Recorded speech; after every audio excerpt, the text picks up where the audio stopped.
From a challenging and difficult beginning as an orphan child in Korea to her success as a notable chef and entrepreneur, Marja Vongerichten's passion for uniting the world through the gift of food, specifically Korean food, has endured it all. I was given the chance to spend some quality time with Marja to talk about this incredible story of heartbreak, love, family, and success. In this part of our interview, Marja shares with us the first part of her journey, her life in Korea, meeting and becoming adopted by new parents, the origins of her passion for cooking, and her journey to reconnect with her birth mother. So find a comfortable spot to relax, sit back, and let your heart space open. Soulivity magazine presents From Korea with Love, Marja Vongerichten.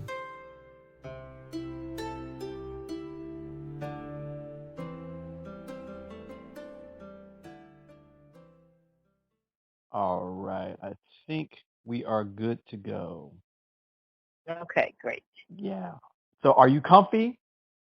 I am. One of the reasons why I wanted you specifically uh, to do an interview with you is you have a amazing life, and I don't mean amazing like all it's this wealth and money Yeah. and all that kind of stuff. Yeah. Amazing in terms of the diversity of events that have happened, and that through that Mhm. you have built this life and you're taking it to another level. So I don't want to say in spite of those things, but I would say Mhm. in part because of those things, you are where you Right. are. And Right. there, Exactly. and there's a lot of people out there that are kind of living their life not from a place of empowerment when it comes to like Mhm. their passion, purpose, mission, that Mhm. kind of thing. And I think hearing your story or hearing the parts of the story that'll kind of be fleshed out through this process will be kind of Mhm. important for them to hear, you know. Right. Um, Okay. I've done my homework on you. Mm. Yeah, I've done my homework on you, and was amazed at some of the things that I read and that I did not know about you. Huh. So why don't we begin like talking about things from the start? So I'll mention two words, Okay. and I'll ask you after that, or you can tell me after that, what does that mean to you? And so the first Mhm. two words Okay. I'll say to you are Saint Vincent's. Mm. Saint Vincent. Mm-hmm. Um. So that was the orphanage I was placed in and adopted from in Korea. Mm-hmm. In '79. Um. What does Saint Vincent's kind of bring up for you personally when you kind of like think about that time period? Um. It brings up. Uh. It brings up sadness. Mm-hmm. Um, Not that it's so sad now, but just I remember my time there being very sad. Mm-hmm. Mm-hmm. Mm-hmm. Um, I have since, incidentally, through a group on Facebook, I found a bunch of my fellow adoptees that were also in St. Vincent's around the same time and before me and after me. Wow. And a lot of Amerasians like myself who were adopted out in similar stories. And I've met quite a few of them, so it's really nice to have a kind of forum to be able to share memories um, with each other, you know? Right. Right. Right. Yeah, I mean, but you seem go really ahead, go ahead. comfortable. You seem really comfortable around that period of your life. I mean, it's kind of. I mean, you've talked before with other folks about you being adopted and Right. your birth parents and your father, that kind of thing. Um, do you think that that period of your life still defines you today? I mean, in part. Hmm. Well, I think in a way it does. It created, and it could be a good and a bad thing. I think it created, it helped me form kind of a wall around myself when I needed it to protect my feelings. You know, and I say it's a good and a bad thing because it made me kind of resilient within myself, but also a lot of people have kind of lifelong coping mechanisms. Right. And I think for me, at times that can be one where if there's a situation of disappointment or, you know, any time in my life feeling kind of abandoned, I can suck it up. Right. You know what I mean? Right. And, you know, again, it's not good just to suck it up, but I feel like my therapy has always been having a close circle of family and friends in which I can be free to express my feelings and kind of get a little bit of insight into myself as well from people who know me all my life. It's funny when you say St. Vincent's, I think about the one thing I was so excited about when I met my adopted parents. Wow. What was that? Well, they bought me clothes, but most importantly, they bought me shoes that were my own. I remember being, at that time, there were probably 50 or 60 kids in that orphanage. So you can imagine I either had mismatched shoes or two left shoes. You know, it was never the same shoes. They were my size. And I remember my parents taking me shopping, and I was just so happy to have shoes that were mine. Yeah. Has that continued until present day, where you're just a shoe person? I am a shoe fanatic, honey. I have, oh my God, I'm the Imelda Marcos of New York, I swear. I'm my obsession. So St. Vincent was where? Was it in St. Vincent was in Korea. Okay. I think about an hour outside of Seoul. It was run by Catholic priests.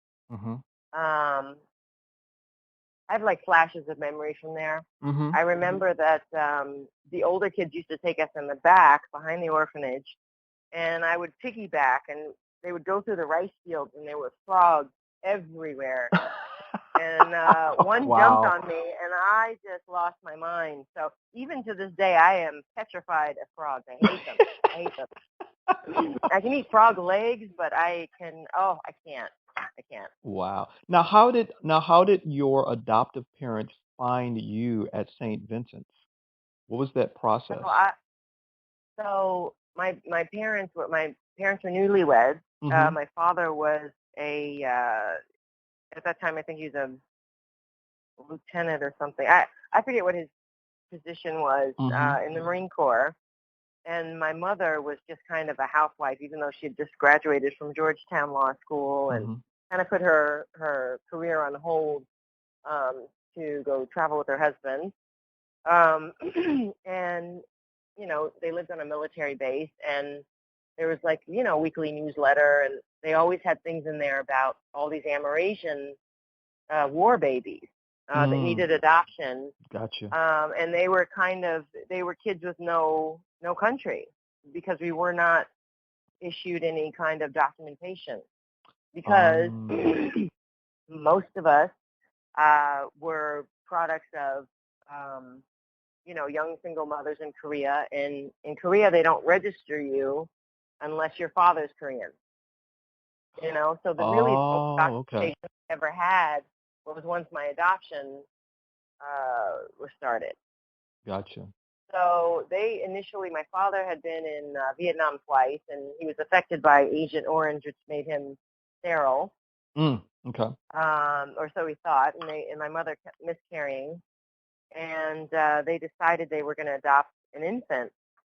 So they went one Saturday they drove out to the orphanage to go see the kids that were there. And my mom said as soon as she stepped in there, I had gone running by, and one of the social workers had pointed out that I had just gotten there a day or so ago, and then I was very, I was kind of keeping to myself and, crying and not really engaging with the other kids.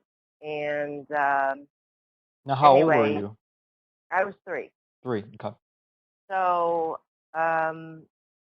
anyway, my mother tried to engage with me, and I really wasn't so interested in her. But my adopted father knew Korean, and my birth mother always told me that one of the reasons she wanted to give me up for adoption was that I was aware that I was different from the other kids. Oh, wow. She Okay. said I was in a movie theater one time with her, and I had a bunch of friends there, and I was so excited because I saw this African American on the screen, this man, Mm-hmm. and I said, "Look," I said, "Look," and I put my arm next to my friend's arm, and I said, "I'm the same like him. I look just Wow. like him." And she said, I have to give my child a better life. I can't keep her in a bubble forever. Mm-hmm. And she had no means in which to take care of me. Right. Um, Right. so anyway, when my father started engaging with me and speaking the bit of Korean he knew, I think there was something in me that registered kind of like, this is my dad, Mm-hmm. So after that, they went and bought some snacks for me and the other kids, and they continued to visit me on weekends, and decided to adopt me after a while. Wow. And Now, did you go go ahead. to America? Did you go to America immediately, or did you stay in Korea for a while before? No, we stayed in Korea for probably another year. Okay. And I started preschool. My mother said I learned English in 3 months. I only spoke Korean up until that point. Wow. Yeah. Yeah. And then my brother was adopted about 6 months, 9 months later. Okay. So. Yeah, I was adopted in June. He was adopted in November. Wow. Okay. So then 6 months after that, 6 to 7 months after that, all of you returned to the United States. Yeah, pretty soon. Yeah, Okay. after that. Okay. Is that when you went to Virginia, or was that? We went to D.C. first. Okay. Now, what was that transition like for you?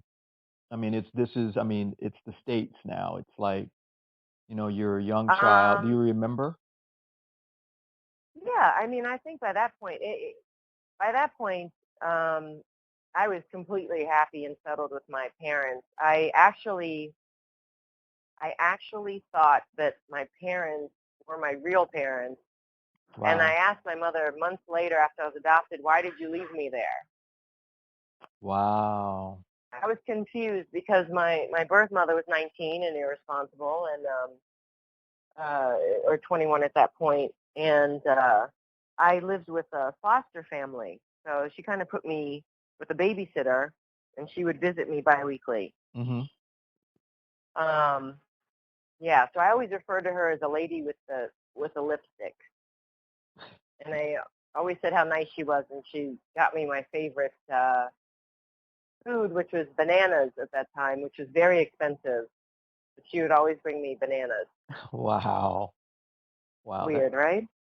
weird, but you know, children remember different things. I mean, it sounds like that's still very pungent in your mind.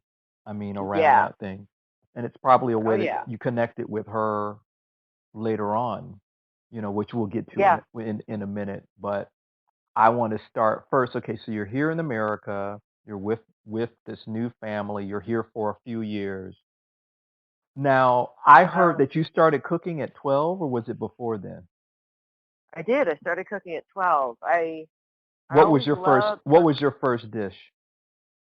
um, Jiffy blueberry muffins with a little artificial blueberry pellet. I love it. Yeah. It counts. It Yeah. counts. It does. I mean, I was so excited to be able to use the oven and the stove. My mom let me use those things, and then I was always trying new recipes, and she always encouraged me, and she'd sift through my dry eggs, and eventually by the time I was 14, I cooked Thanksgiving dinner for 9 people by myself. What? I mean, the whole Yeah, okay. Now you didn't go to some everything, restaurant. Everything. So the mashed potatoes, everything. the greens, the. Now, That is because I our, heard that you can cook some soul food. I oh haven't. yeah, that's in my roots. All right. Why at Yeah, 14? yeah, I Golly. know. Wow. My mac and cheese actually is voted one of the top 5 in the country by Food and Wine magazine. Okay, so where can we find the mac and cheese so that all of the Well, the recipe's online Okay. if you look under Food and Wine. But JG put that mac and cheese recipe on the menu at Mercer. I knew it. I knew it. Hmm. So that's your mac and cheese. Yep. Yeah, because when we went there, uh, the mac and cheese came out and it looked homemade. I said, "This somebody's mama. Hmm. Somebody's mama made this mac and cheese."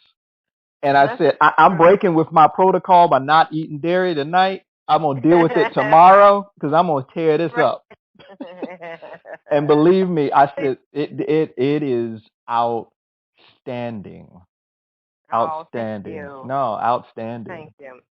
So you were cooking, and did you have any inclination when you were 14 cooking this big meal or anything that you really, really had a passion for it? Yes, I think my dad inspired me. I started making his recipes. He always had a recipe box, and my father was a really great cook. Although Hmm. he didn't cook often, he would cook when we do barbecues and things.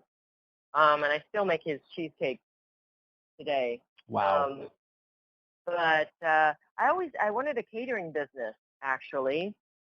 I wanted to do that instead of go to college. And my mom was like, "You better take your butt to college." And now that I know what catering entails, I'm so glad I didn't do that. Ooh, a Wow. lot. Wow. Okay. Yeah. So you went to college and then you ended up in New York after that, right? Or Right. what or am I Right. miss Okay. How did you end up? Well, Okay, go ahead. I'll let you. okay. So your wife will. She was there when all this kind of came down. So I think a lot of adoptees feel a sense of guilt, kind of wanting to seek out their biological families. Um, and I think it stems from we don't want it misinterpreted as, you know, we're looking for something else or that our parents didn't give us everything that we needed. Mhm. Um, so my parents were amazing. They kept detailed files of my adoption, and both my mother and my father wrote out that time period, the adoption, what they went through, Mhm. trying to get me, how I was. They wrote that out for me. Okay. So when I went home for vacation, I made copies of the info that they had, and I went back to college and I started looking. I called the Korean embassy in D.C. I said, "I'm adopted from Korea. I'm trying to find my biological mother. Do you know who can help me?" So they gave me the number of these nuns in Korea, and I put a phone call in. I gave them all the information I had on file, and they called me back 3 months later. And it's been 17 years with vignettes of memories of my birth mother and Mm. my time in Korea, always wondering. Finally, after all this time, I had this number, and it was like I was kind of scared to open this Pandora's box because how could I reach out and make contact with this woman that gave birth to me and cared for me for 3 years? And what if she rejected me, or what if she was a drug addict? I mean, how do I Yeah. move on from there? Yeah. It took me a while to call, and I finally called. Um, it was super late, like 11 at night, and this really, really brash New Yorker picked up the phone, and he said hello, like really impatient. So I just started blurting out. I said, "Hi." I said, "My name is Marja Allen, formerly known as Brenda. I don't know what to say. Is there a Korean woman in your house?" Hmm. And the phone went dead. It went silent, and I said, "Hello." And I heard him say, On Suki, your daughter's on the phone. Are you Brenda's kidding on the me? phone. Yeah. Wow. So I hear a phone being picked up, and my mother in this husky voice, she says, Brenda, and then she passed out. I didn't actually talk to her that first time. I ended up Wow. talking to my cousin through marriage. She had married this guy's uncle Now after I was adopted you're saying and moved to New York. she literally passed out. Hmm. Wow. And then I found out over the course of conversations that um, they were able to find my birth family because my uncle's number that was on file hadn't changed in 30 years. So we talked every day for like a month. Mhm. We didn't send pictures. I she sent me a ticket to go to New York, Mhm. and I actually got on this flight. And funnily enough, I'm passing by first class, and there is Super Cat. Huh. You know, you know who I'm talking about? That sounds familiar to me. Who? He's a reggae artist, Oh, really famous Super Cat. yeah. I know who you're talking about now. Yeah. So mid-flight, the flight attendant asked me if I want to move up to first class, and she seats me next to Super Cat. And he was trying to hit on me at the time. I was 19, and he asked me why I was going to New York. So I told him my whole story, and it became like more of a brother type of vibe after that. Uh-huh. And he was explaining to me that my name Marja, Ja meaning God or the higher being, meant that I was blessed, and he gave me his number, and he said, please let me know how everything turns out. And it was just so nice because I was so nervous that flight. I was so nervous. And he really was like an angel that was sent to me to kind of calm my spirit. So then I land. I get out of the flight. I'm walking down the hallway towards where everybody's waiting. And there's a bunch of Asian people there too, but all of a sudden, behind this tall guy with locks, who was my cousin, I see this face pop out, Hmm. and it was like a movie that kind of zooms in really quick, and I remembered her face immediately. And Wow. she ran up to me, and she just hugged me so hard, it was painful, like physically painful. And the whole car ride, she taxied back to her house. She's just staring at me, and she wouldn't let go of my hand. And my family's very loving, but we're not so physical. Right. So it was just kind of weird to have this stranger clinging on to me so much. But we got back to her apartment, and she had made all this Korean food, and it was everything that I loved as a baby. Huh. And I hadn't really eaten Korean food in, I don't know, 17 years. Wow. And this flood of memories came back. I remember the taste so well. It was insane that it became my obsession. It was like it was eating more of, every bite was taking me closer to who I was, who I am. You know what I mean? Wow. When was the last time that you had like that kind of food? I mean, at that point. I was 3, Wow. So for 16 years? 17 years. 17 years at that point. That must have, Yep, yeah, it must have felt amazing. it did. And it became my obsession. So, the more I would go out and visit my birth mother, that's what we did. She took me to Koreatown. I learned Korean again slowly through the food. Mhm. She would go to the store and hold up a dry package of seaweed and say, this is miok, this is seaweed, but it's Mhm. called miok, and this is how you make miokuk. So every weekend we'd go to the market, and, I would eat more of myself in a way. Um, so after a few months of going back and forth, I said, I need to know this woman. Like I need to know her. So I dropped out of school and I Mhm. moved from Tennessee and I moved to New York Wow. to be with her. Yeah. Wow. That's Uh, that's incredible. Yep.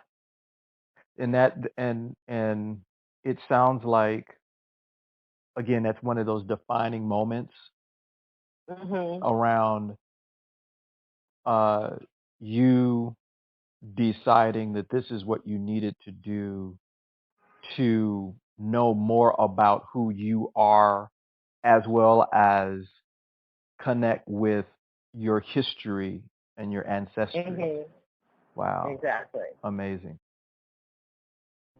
We hope that you've enjoyed part one of our interview with Marja Vongerichten from Korea with Love.